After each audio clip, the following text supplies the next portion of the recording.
గుణపాఠం నేర్పడానికి మేమైతే సంసిద్ధంగా ఉన్నాం. ఆ పోరాటంలో మళ్ళీ గెలుపోవటం అనేటువంటి కాలం నిర్ణయిస్తాం. Thank you. పరివారం మండలంలో ప్రకటించకపోతే రాజకీయ నాయకులు బహిష్కరిస్తామన్నారు కదా, అందులో మీ ఊరి గ్రామవాసి అయిన దేవేంద్రప్ప గారు కూడా రాజకీయంలో ఉన్నాడు. మరి మీ ఊర్లో గ్రామాల్లో ఏదైనా కార్యక్రమాలు తలపెడితే అతన్ని బహిష్కరిస్తారా లేదా? అతనే స్వచ్ఛందంగా పక్కకు పోతాడు. ఆయన రాజకీయంగా పాల్గొనడు. ఒక దేవేంద్రప్పగా ఉంటాడు కానీ ఆయన క్రూవా కార్పొరేట్ చైర్మన్ గా ఎటువంటి అధికార కార్యక్రమాలు మార్గంలో చేపట్టాడని ఆమె ఇచ్చాడు. మేము ఎలక్షన్ల మీద మా డిఫరెంట్ స్టాండ్ ఉంటుంది సార్. మేము ఎలక్షన్లు బహిష్కరించేదని ముందే పిలిపించినాము. ఎలక్షన్ బహిష్కరణ రేపు లోకల్ బాడీతోనే ప్రారంభం కావచ్చు. కానీ మా పిలుపును చెడగొట్టడానికి కూడా కుట్రలు జరిగేటువంటి అవకాశం ఉంది. నేను సూటిగా మీకు చెప్తున్నా, మేమెంత సంసిద్ధత ఉన్నా కూడా ఓటర్లు ప్రలోభ పెట్టే రాజకీయ నాయకులు కుట్రలు చేసి నేను ఓటుకు 2000 ఇస్తాను, వాళ్ళ మేట ఉంటావు, నేను ఓటుకు 5000 ఇస్తాను, నా మాట కూడా వాళ్ళు ప్రజల్ని మభ్యపెట్టే అవకాశం ఉంది. ఆ మభ్యపెట్టినా కూడా మా ప్రజల లొంగరు. ఒకే వేదిక ఒకే తాటి మీద ఉండి ఖచ్చితంగా బహిష్కరణతోనే ఆ పోరాటం కొనసాగుతుంది. సార్ 16 గ్రామాలే లేదు, ఇంతకుముందు రాలేదు. మేము అడిగింది 6 గ్రామాలే సార్. సంతేకూలూరు సర్పంచ్ గారు వచ్చినారు. పంపాపతి దానమ్మ గారి భర్త మా సభలో వచ్చేసి చెప్పినాడు. ఒక్క చిన్నారివాణం సర్పంచ్ తప్ప అందరూ తీర్మానాలు ఇచ్చినారు. అందరూ అంటే ఇదే సంతేకూలూరు, బలదూరు అడవల్లి, తర్వాత అనవాడు, తర్వాత ఎండిహళ్ళి, సంతేకూలూరు అవే ఇచ్చినారు. మేము అదే వాళ్ళకి చెప్తున్నాము, అనవసరంగా మీరు అందుకే ఆ రోజు ఇక్కడ కూడా చెప్పినాము, అయ్యా గోపాల్ రెడ్డిని ఆవేశంలో మాట్లాడింటావు, మా వాళ్ళ మనోభావాలు దెబ్బతీసినావు, దయచేసి వచ్చే క్షమాపణ చెప్పమంటే దాన్ని ఇంకొక చిత్రించినారు.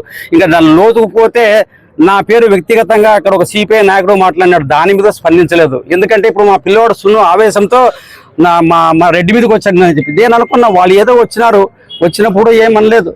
నేను కూడా ఇప్పుడు కూడా చెప్తున్నా. కాబట్టి మేము వ్యక్తిగత రాజకీయాలు చేయము. మాకు తెలిసినంత ప్రజా రాజకీయాలే, ప్రజలతోనే ఉంటామని చెప్పేసి మనవి చేసుకుంటూ, ఖచ్చితంగా ఈ వార్త రావాలా అనేటువంటి కోరికున్నా కూడా నేను ఇంకొకసారి క్షమించమని కోరుతున్నా. ఎందుకో నిన్న మా అంత పెద్ద 3000 మందితో వచ్చినటువంటి మా న్యూస్ లేదు కానీ అది వాళ్ళు ఇది పాలాభిషేకం చేసిన 15 గ్రామాల న్యూస్ వచ్చింది. అది వాళ్ళు పోరాటానికి ఇచ్చిన విలువ మాకు ఇవ్వాలి అనేటువంటిది మా మనోవేదన. అది పత్రికా రంగాన్ని గురించి ఎక్కువ మాట్లాడడం, ఎందుకంటే వాళ్ళ ప్రధానమైన రంగము. వాళ్ళు ఎట్లా స్పందించినా అది వాళ్ళ విజ్ఞత కొద్ది పెట్టినాం. ఎందుకంటే పత్రిక ఇంకో ప్రధానం పైననే మాట్లాడుతున్నారు వాళ్ళు. అవన్నీ వద్దు, నీ పత్రికది నా పత్రికదని. గుణపాఠం నేర్పడానికి మేమైతే సంసిద్ధంగా ఉన్నాం. ఆ పోరాటంలో మళ్ళీ గెలుపోవటం అనేటువంటి కాలం నిర్ణయిస్తాం. Thank you. జిల్లా కావాలని పేరుతో మండలం ఒకటే చాలా తప్పు. ఇది వక్రీకరించడం. జిల్లా కోసం పోరాడిన వ్యక్తుల్లో నేనే మొదటి వాడిని. 2022లోనే మూసానపల్లి నుంచి యాత్ర చేసిన వాడిని. నేను ప్రతి దాంట్లో ఉన్నాను. ఇంకొకటి అది కాదు సార్, మీరు అడిగింది చాలా అసమంజసమైన ప్రశ్న. మేము ఆదోని జిల్లా అడిగిన వాళ్ళకి సమాధానం చెప్తాను. ఆదోని జిల్లాతో పాటు మా ఫ్లెక్సీ రావడం ఎట్లొచ్చింది. నూర్ అహ్మద్ గారు అక్కడ నుంచి రమ్మంటే ఆ ఫ్లెక్సీ పెడితే వద్దు సార్ అన్నాడు ఆయన. ఇక్కడ వచ్చినా పెట్టినాం. దాంట్లో ఏమి రాస్తే ఆదోని కొత్త జిల్లాతో పాటు పునర్విభజనలో పెద్దరవణం మండలం చేయాలని కోరినాం. అదే నినాదంతో ముందుకు పోయినాం. కాకపోతే మేము ఎందుకు ఆదోని జిల్లాకు ప్రాధాన్యం ఇవ్వలేదంటే మా వాళ్ళు ఒకటే అన్నారు, జిల్లా జేఏసీలో మేము ఇక్కడ రెవెన్యూ భవన్లకు వచ్చినాము, మంగళాశ్వరులు వచ్చినాము, విట్ట రమేశాలకు వచ్చినాము, అక్కడ మా మండలం మాట ఎత్తడం లేదు, ఎందుకు ఎత్తాలని అడిగిందుకే కొంచెం దాన్ని ఆదోని జిల్లాని చిన్నగా రాసినాం. కానీ ఇంకొకటి గుర్తు చేస్తున్నా, మా శిబిరం లేకపోతే జిల్లా ఉద్యమమే లేదు. వాళ్ళకు నేను కావాలంటే నేను సాక్ష్యాలు సర్విస్తున్నా. లలిత మేడం గారు నన్ను 2 రోజులు రిక్వెస్ట్ చేస్తే విశ్వ హిందూ పరిషత్తులో మీటింగ్ పెట్టడం జరిగింది. అయ్యా మీరు అడిగిన చాలా ఉన్నాయి జిల్లా గురించి చెప్పాలంటే. ఆ కఠోర సత్యాలు మీరు చెప్పమంటే చెప్తా, చెప్పితే బద్దలవుతుంది. మేము దాన్ని గుమ్మనంగా పెట్టినాం, ఎందుకంటే జిల్లా ఇస్తారని. అది మేము అక్కడ పోయి మేము ఏం అనుభవించినామో ఏం వచ్చినామో ఆదోని మండల ప్రజానం సాధన కమిటీ తెలుసు. మేము ఎక్కడా మాటలో మాట్లాడలేదు. ఎంత ఇదిగా మాట్లాడినారంటే ఆదోని జిల్లా గురించి అంత ఇదిగా మాట్లాడినారు. మళ్ళీ మీకు అంటే పత్రికా విలేకరులు మాకు రక్షణ ఇస్తామని హామీ ఇస్తే మొత్తం చెప్తాం. ఎట్లా రక్షణ ఇస్తారు? జనం నా మీద వచ్చారని చెప్పేసి జనం భయపడుతుంటే చెప్తున్నా. ఇప్పుడు ఏం రక్షణ ఇస్తారు? మీరు ఇక్కడ కాదు సార్ నేను చెప్పేది, చెప్తున్నా. వాళ్ళు అంటున్నారు అంటే కన్నడంలో ఏమంటారు, ఇల్లప్ప కూడా నిన్నగా రక్షణ నా విధంగా అంటున్నారు. అంటే మీరు రక్షణ ఇస్తామని చెప్తే నేను నిజాలు చెప్తా. ఈ జిల్లా గురించినటువంటి ఎవరు ఏం చేశారు, ఏ మాటలు విన్నామని చెప్పేసి ఆ సాహసం అయితే నేను చేస్తా. నాకు రక్షణ ఇవ్వగలిగితే చేస్తా, లేక ప్రత్యేక ప్రెస్ మీట్ పెడితే చెప్తా. జిల్లా గురించి నా అంత పోరాడిన వాడు లేడు.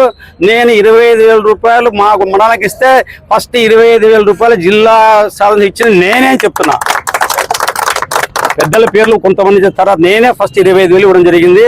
జిల్లా జేఏసీకి నేను ఒక పాట రాశాను బ్రదర్. నేను ఆ పాట కూడా వచ్చింది, అభిరామ్ పాడినాడు. ఆ పాట ఏమనుందంటే, పాడబోయి అడవాణం పౌరుడా, ఆడి పాడబోయి విజయ గీతకని వెల్లుడి పాటలు రాస్తూ మేము లాస్ట్కి దాంట్లో రాసే క్షణం ఏమంటే, ఆదోని జిల్లా సాధించిన నాడే రాష్ట్రానికి ఇస్తాము శుభ సంకేతం అని పాట రాసిన మగవాడిని అని చెప్తున్నాను. నేను జిల్లా కోసం ఉన్నాను. నేను ఆ పాట అభిరామ్ గడు పాడాడు, అభిరామ్ని అడగండి. మాకు జిల్లా ఒకటే, జిల్లానే కాదు, మీరు జిల్లాకు పరిమితమైనారు. నాకు రాయలసీమ కావాలి, వేదవతి నీళ్లు కావాలి. ఆ పోరాటంలో మారివాణములు ఉన్నారు, వీళ్ళు ఉన్నారు, ఈయన ఉన్నాడు. ఈ అబ్బాయి ఇంతకు జిల్లా పోరాటం వచ్చి అంటుంటాడు, అల్లా కూడా వాళ్ళ బంది మర్తు పుట్టింది అంటాడు. నాతో పాటు సిద్ధప్ప ఉన్నాడు, ఒకతను మన మారప్ప వాళ్ళకు తమ లక్ష్మీకాంత. మేము 25 రోజులు మన మేలో వేదవతి కోసం చేశాం సార్. మేము ప్రాంతంలో అసమానతలు పోవాలని, న్యాయం కావాలని కూరుకునే ఓటు. మాకు అటువంటి రాజకీయాలు లేవు. రాయలసీమ సాగునీటి సాధన సమితి కూడా ఈ కోణంలో సిద్ధేశ్వరులు కట్టాలని చెప్పింది, అది కూడా మీరు ఆలోచించండి. మేము నవంబర్ 16వ తేదీ శిబిరం స్టార్ట్ చేసిన రోజు ఏం చెప్పామంటే, శ్రీబాగ్ ఉడంబడిక రోజే మేము ఆ రోజు స్టార్ట్ చేసాము. ఆ కరపత్రాలు పంచినాం ప్రజలకు. మీకు మొక్కి చెప్తున్నా, శ్రీబాగ్ ఉడంబడికన మరచిన రాజకీయ నాయకుల్ని గుర్తు చేసుకోవాలా. మొన్న సాయి ప్రసాద్ రెడ్డి అందరినీ పిలిపించి నిమ్మటాస్త పెట్టేప్పుడు ఇదే మాట మాట్లాడినా, వైఎస్ఆర్సీపీ నాయకులారా మీరు గుర్తుంచుకోండి, రాజశేఖర రెడ్డి గారు ఇంటికి శ్రీబాగ్ అని పేరు పెట్టుకున్నాడు. ఎక్కడున్నావయ్యా నువ్వు జగన్మోహన్ రెడ్డి? మీ నాన్న పెట్టుకున్నాడా శ్రీబాగ్ అని? నిజంగా రాయలసీమను గౌరవించి ఒక్క వైఎస్ఆర్ రెడ్డి, ఆయన తనయుడు ఆ లెవెల్లో పోలేదు. పోయి ఉంటే మనకు రాయలసీమకు ఇంత దరిద్రం వచ్చేది కాదు. ఈ ఆదోని జిల్లా అప్పుడే రావచ్చు. ఆదోని జిల్లా అడిగిన దాంట్లో నేను ఉన్నాను. సాయి ప్రసాద్ గారు చెప్పినారు చేస్తానని. 2019లో బ్రదర్ నేను ఇచ్చింది సాక్ష్యాలతో సహా ఉంది. 2019లో మొత్తం మంత్రులకి, మొత్తం మన అప్పుడు పిల్లి సుభాష్ చంద్రబోస్ గారికి, జగన్మోహన్ రెడ్డి గారికి అందరికీ చెప్పిన, మేకు రాయలసీమలో 4ను 12 చేయాలని. అందులో ఇప్పటికీ ఉంది. అందులో అప్పుడు మా సర్పంచ్ సుమలత కూడా సంతకం చేసినారు. దాంట్లో ఏముందంటే, ఆదోని ఉంది, మార్కాపురం ఉంది, హిందూపురం ఉంది, కదిరి కూడా ఉంది బ్రదర్. ఇవన్నీ ఉన్నాయి. రాయలసీమ మీద పూర్తి అవగాహన ఉన్నటువంటి వ్యక్తులుగా మేము రాయలసీమ అంతర్భాగమైన ఆదోనిని చూస్తున్నాము, అదే విధంగా పెద్దను చూస్తున్నాము. కానీ ఒకటి మిత్రులు, మీరు మమ్మల్ని అడిగినట్లు పెద్ద పెద్ద నాయకులు అడగలేదు, ప్రశ్నిస్తున్నాను. బైరెడ్డి రాజశేఖర రెడ్డి గారు ఆర్వీపీ పెట్టేప్పుడు నేను మా ఊరికి ఆయనకు పుల్ల పాన్పు, మన ప్రతాప్ రెడ్డి ఇక్కడే ఉన్నాడు. వాళ్ళ ఇంట్లో బ్రహ్మాండమైనటువంటి అన్ని డిన్నర్ ఇచ్చినాము ప్రతాప్ రెడ్డితో. కానీ అదే రాజశేఖర రెడ్డి గారు ఇక్కడ ఆర్డిఎస్ నుండి పాదయాత్ర పెట్టినాడు సార్. ఎక్కడికి? శ్రీశైలం పోతానని చెప్పాడు. మళ్ళీ ఎక్కడున్నాడు బైరెడ్డి ఇప్పుడు? ఆయన బిడ్డకు ఎంపీ సీట్ వస్తున్నా సార్ ఎందుకు సైలెంట్ అయినాడు అర్థం కాదు. అటువంటి సైలెంట్ అయ్యే నాయకులు వేరు, ప్రజల పక్షాన్ని నిలబడి అసమానత ప్రశ్నించే వాళ్ళు వేరు. ఆ కోవకు చెందిన వాళ్ళు ప్రజల మనసులో పెట్టుకుంటారు కానీ పదవుల్లో పెట్టుకోరు. పదవుల్లో పెట్టుకునే ఛాన్స్ లేదు. ఎందుకంటే మేము పదవులకు పోటీ పడలేము. పదవులో పోటీ పడినా పదవులో పంచుకోవడానికి ఉండేటువంటి డబ్బులు పంచలేము. కాబట్టి మేము ఇలాగే ఉంటాము. మేము ప్రజల మనసులో ఉంటాము కానీ పదవులో ఉండం సార్. ఇది ఖచ్చితంగా చెప్తా.